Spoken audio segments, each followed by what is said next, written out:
Morning, everybody. I know it's been a while since you've seen my lovely face in the morning, but I come to you this morning and I just want to talk about the latest faux pas from everybody's favorite president as he has crowned himself, Donald Trump. He has just recognized the city of Jerusalem as the capital of Israel. Now, there are going to be people who celebrate this, say, oh, it's about time, oh, it's great, it's great. It's not. I'm going to tell you why it's not. Jerusalem is one of the most fought over cities on this planet and has been for a very long time. The issues behind it are myriad, and there's not enough battery power on my phone to go into it.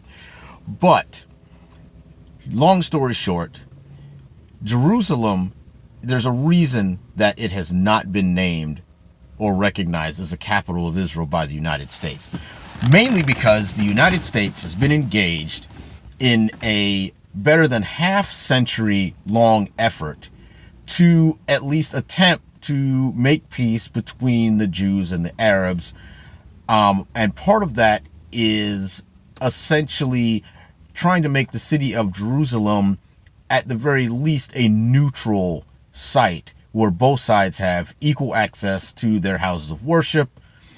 It doesn't belong to one or the other because the city holds significance for Jews, Muslims, and Christians. It's the third holiest city in Islam after Medina and Mecca. It's the holiest city in Christianity and Judaism. Now, that being said, the city of Jerusalem is not the capital of Israel. It hasn't been the capital of Israel or anything for a very long time. And the reason is that while both sides have a legitimate claim to it, there's no way to assign it to one side or the other without the opposite getting upset and reacting badly. Now, for Trump to just do this arbitrarily, not only has he upset the Palestinians and Arabs in Israel, he has also upset our Arab allies, Arab and Muslim allies in the Middle East, Turkey among them, who is a major partner in our policies in the Middle East. He has also upset our European allies, who are going to have to deal with the fallout of this absolutely asinine decision. Donald Trump has, again, single-handedly gone into a situation in which he very likely did absolutely no research into the effects of this decision. Either that, or he was given the results of such a decision, or the prospects that would follow after this decision, and he just didn't care.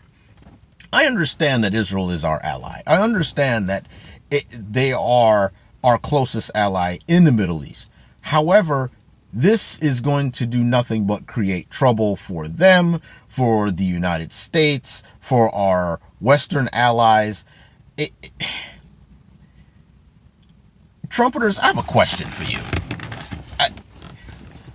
It's been a year since your orange savior has been elected in the White House. And what have we gotten in that year? We have gotten disastrous foreign policy. We have gotten domestic policies that are going to hurt the lower and middle classes while enriching everyone in the upper middle class to the filthy rich on up the scale. They'll benefit. We will not. Your boy, every time he touches something, it turns to crap. Everything he touches. People point to Wall Street. Oh, look what Wall Street's doing. Wall Street was already on the way up. And besides, his economy didn't start until, I believe, October. So you can't really celebrate that. He has given this country and its people nothing but headaches and drama. He's done the same to our European and now Middle Eastern allies. And I'm not sure they'll be allies after Trump gets done. The city of Jerusalem is not his to assign to anyone. It doesn't belong to him. It has never belonged to the United States. It is not in the purview of the United States or its president to assign a city to be the capital of anything. He apparently thought this was going to buy him goodwill. And it might. It'll buy him very limited goodwill. It will buy him goodwill in the Jewish community and their fans here in the United States. That's it. The people that actually have to live in Israel, that have to live with this new situation of having the Arab world even angrier at them than they usually are, I don't see how that's going to help them.